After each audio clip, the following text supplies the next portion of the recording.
अरे खुशी के कमर में धनी बेला न चलावा तारू, कमर में धनी बेला न चलावा तारू, राजा जी के दिल धनी अपना डोलावा तारू, राजा जी के दिल धनी अपना डोलावा तारू। खुशी के कमर में धनी बेला न चलावा तारू, राजा जी के दिल धनी अपना डोलावा तारू।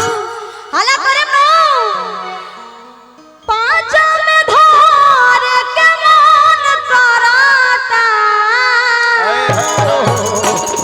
लइके कहती है ए राजा जी छोड़ दी जावा रोटियां जराता हो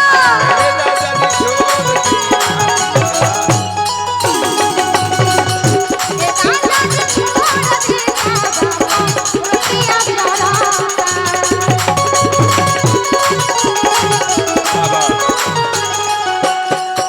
ए राजा जी छोड़ दी जावा रोटियां जराता ए राजा जी छोड़ दी जावा रोटियां जराता। आज तिलहार आरा की पावन धरती पे भी करेगी धुआं धुआं। हेलो, सबसे पहले तो आप सभी लोगों को प्रणाम मेरा। कैसे हैं आप लोग? कैसे हैं? ठीक है ठीक है। हाय, ठीक पानी जाना। हाँ हाँ I love you. Same to you. सुंदरी ऐसी बानी ना बोलो। तारा आपसे भी मैं प्रेम करती हूँ, सभी लोगों से मैं प्रेम करती हूँ। आप लोगों से तो क्या बताऊं मैं, आप लोगों के लिए जान हाजिर है। I love you too. 3 3 3। आप लोग थोड़ा सा इधर चले आते, आग्रह है जो भी हमारे सबसे मित्र पहले साथी तो हैं। पंकज सर को मैं धन्यवाद देना चाहती हूँ, वाह। और हमारे सोनू भैया, अविनाश भैया, तमाम कलाकार आए हुए हैं। हेलो सोनू भैया, एक सॉल लाइए, अंग वस्त्र से दीजिए। सोनू जी तुम शुरू करो, सॉल आ रहा है। जी जी। और मुझे इतने बड़े मंच पर कुछ गाने के लिए मौका दिए हैं, और कहीं ना कहीं हमारे पंकज सर, कृष्णा बेदर्दी भैया, अखिलेश भैया, तमाम जितने भी हमारे सर्किल में हैं, सभी लोगों ने मेरे को सपोर्ट करते हैं। और कहीं ना कहीं खेसारी भैया के साथ गाने के लिए मेरे को बहुत बहुत ही हाथ है वो सभी लोगों का। तो सभी लोगों का मैं दिल से धन्यवाद देना चाहती हूँ, और ऐसे ही आप लोग मेरे को प्यार देते रहिए। और सोनू भैया, आपको दिल से प्रणाम, इतना सपोर्ट करते हैं आप लोग मेरे को। दीपक दिलदार भैया है मंच पे, भैया को प्रणाम है मेरा। और एफ साहब लगा दीजिए, एफ साहब।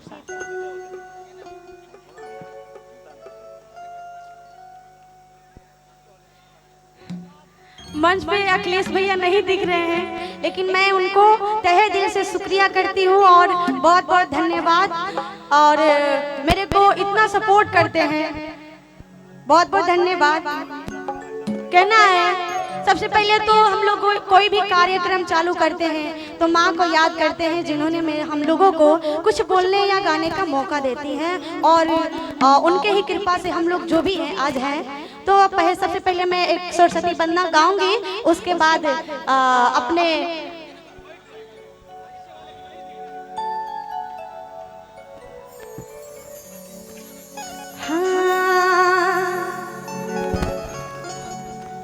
सरस्वती नमस्तुभ्यं दर्वे कामरूपिणी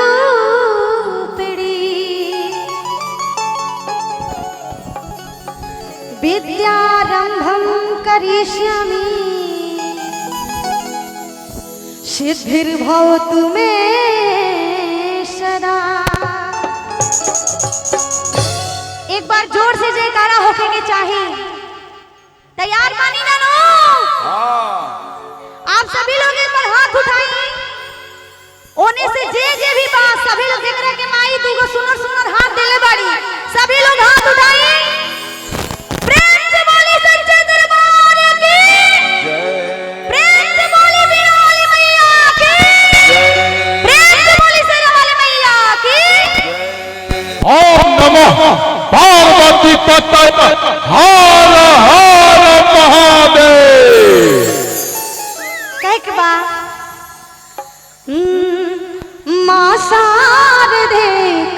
तू बीड़ा बजा रही है। माँ शारदे कहाँ तू बीड़ा बजा रही है। बजा रही हो माँ शारदे कहाँ तू बीड़ा बजा रही है।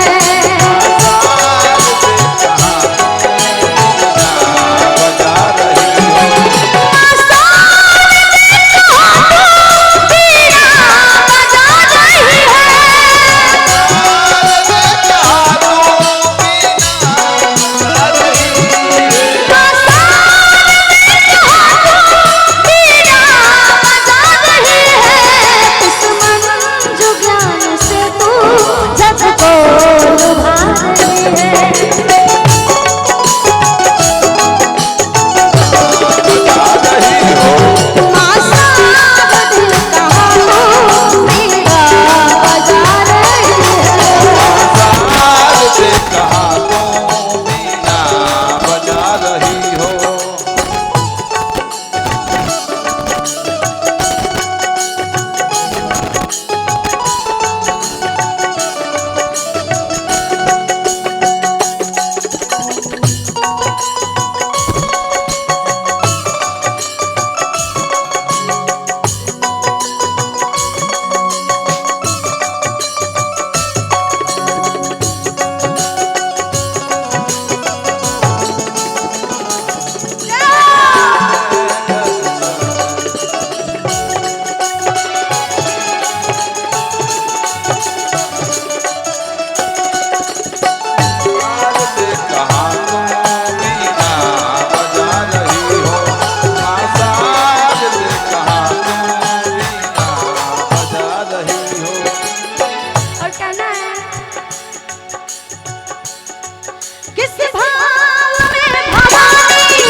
पटना में इनके बारे में मैं जितना बोलूँ उतना कम है।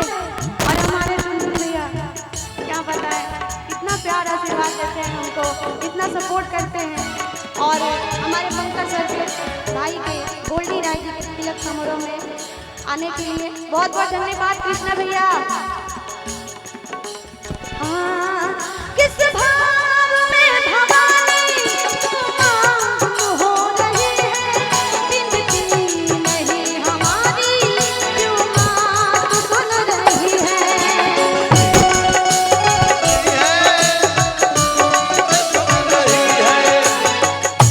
यही में बात हम दीन बाल कब से बिनती सुना रहे।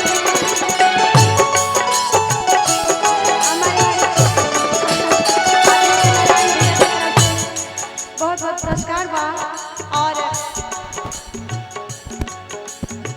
ले ले है राजा कलकत्ता से छाता का गाना रहल। और